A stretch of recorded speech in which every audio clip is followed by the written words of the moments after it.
Pwede po bang magpabinyag lang pero hindi po ako makapag-commit na magbasa ng Biblia. Busy po kasi ako sa mga anak ko, sa trabaho at sa gawaing bahay.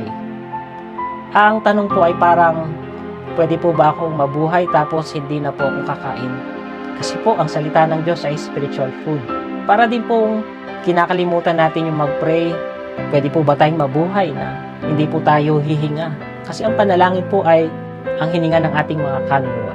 Sangayon po sa Mateo 4:4, siya ay sumagot at sinabi, nasusulat, hindi sa tinapay lamang nabubuhay ang tao, kundi sa bawat salitang lumalabas sa bibig ng Diyos.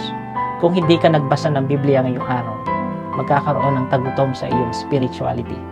Kinakailangang araw-araw tayo nananalangin at nagbabasa, nakikinig ng salita ng ating Panginoong Diyos.